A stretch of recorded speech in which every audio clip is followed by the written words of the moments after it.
I'm Justine Rosenthal, editor of The National Interest. We're here today with Les Gelb, President Emeritus of the Council on Foreign Relations, former senior official in both the State Department and the Department of Defense, most importantly on the advisory board of The National Interest, and occasional contributor. And we're here to talk today about your new book, Power Rules. Thanks for being with us, Les. Pleasure. So one of the things that you do in this book to start off with is talk about everything that power is not, and in particular how it's been poorly defined by many people in the foreign policy community. Can you elaborate on that? What's wrong with the way we think about power? Yeah, I think particularly since the end of the Cold War, power got monopolized by two groups that distorted it. The right said, hey, we're now on top of the world. The Soviet Union is gone. We can do anything we want. We have military superiority. Let's use military force. Let's threaten it. This is the time to get our way.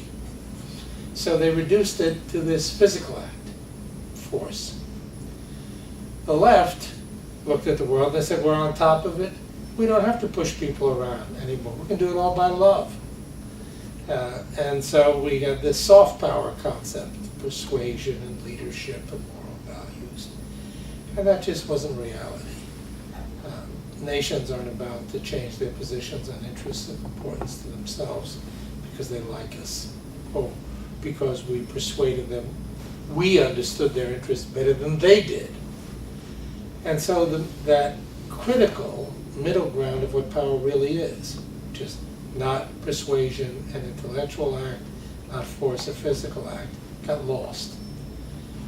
And that middle ground is real power, which is pressure and coercion.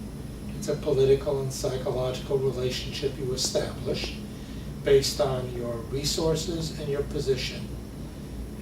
Getting into people's heads with things you can do to help them and to harm them. That's what moves nations still. How does this apply to the new policies that are being released on Afghanistan? Does this seem smart to you? Not smart? Yeah, well, as you know, I don't believe in smart power or dumb power, just smart and dumb people. Right, and is this a smart or dumb idea? Look, it's the predictable idea. Mm-hmm. Every time we have a problem from hell, like in Afghanistan or Pakistan or Iraq, what have you, we end up doing more of what we were doing and trying to do it better. And then a year later, we try to do even more and do it even better. And if it's a problem from hell, it's very rarely susceptible to these kinds of solutions. And basically, I think where Obama is, although he says he isn't there, is continuing the path of George Bush.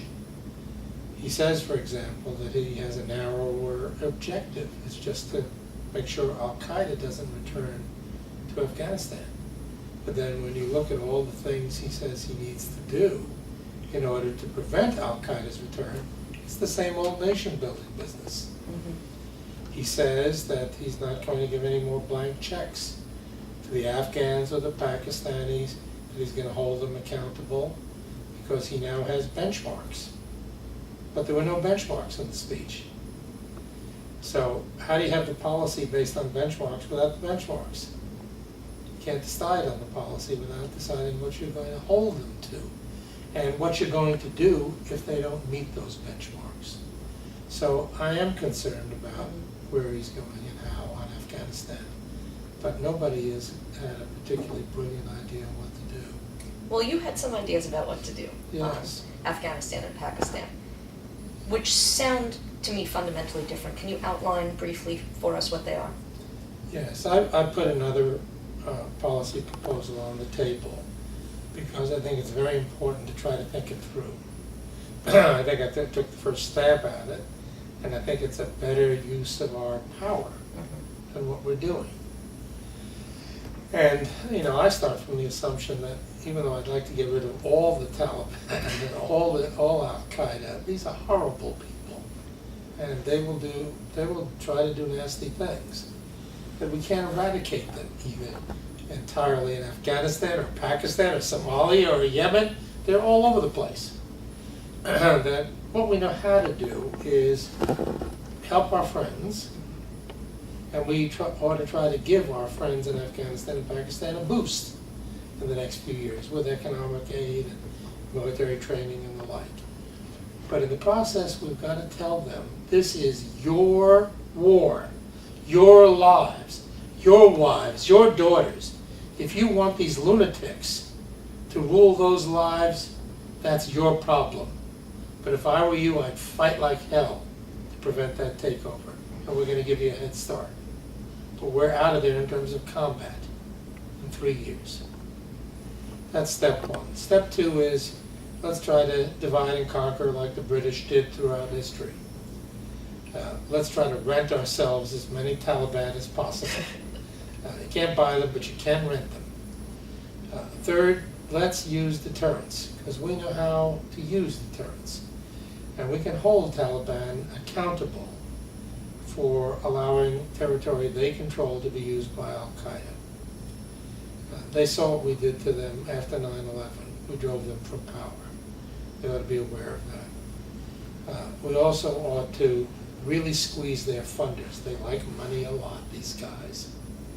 And we ought to squeeze the Saudis and the United Arab Emirates and the Pakistanis who feed them money. Then finally we do containment, and we know how to do containment.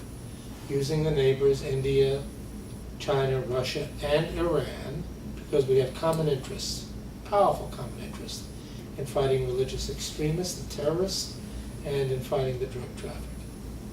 I'd build the policy around that.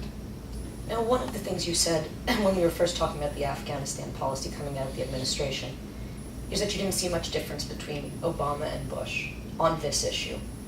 Is that true on most of the other major issues that we're talking about at this point in time? Russia, Iran, even Middle East peace, are you seeing any big changes? Yeah, I think there have been good changes and significant changes, promising ones. We need to have an overall strategic dialogue with the Russians.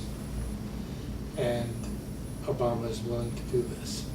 And I heard today that the Russians, in fact, proposed getting started on this track. That's the way to deal with them. By the same token, Obama has talked to the Iranian people in the way we should talk to them. Not to alienate them or to flout our carrots and sticks, but to show our sensitivity to that great culture without giving them power they don't have and don't deserve. The Bush administration talked about Iran as the great regional superpower. Iran is a third-rate country. It's got a military force equal to the California National Guard and Reserves, and an economy equal to Wisconsin. How does that compare to its other neighbors? We started to hear them talking about eventually taking over Bahrain. What is that? Is that empty talk to you, or are they powerful compared to what are generally weak powers in the Middle East? Yeah, Bahrain is not all by itself. They take comfort in our protection. And Iran is not going to attack Bahrain. They'd be sorry if they did this. Just the way Saddam was sorry when he attacked Kuwait. They'll pay a price for that, and nations will unite against them if they should do something like that. Whether the Bahraini regime survives internally depends on the quality of their government, their leadership, the legitimacy they have.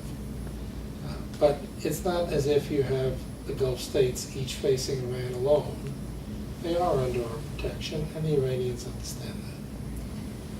If I could try to close with a little bit of good news. We have so much bad news in terms of what's going on in our major foreign policy priorities, the financial crisis. But I think a large part of your book is that we're still on top, America, Yes. and we will be, and that all of the declinism chatter is largely overrated. So should we continue to be hopeful? Yes, if we have a smart leadership that understands power, understands what we can do and what we can't do, understands that certain crises in backward parts of the world are not going to determine our fate, however they come out, and that the strength of our economy and the world economy will determine our fate. will determine our international power. If we understand those things and act on that, we'll do just fine. If we don't, the world will be without a leader, and we won't be able to protect our interests nearly as well as we have in the last 50, 60 years. Thank you so much, Les, for joining us.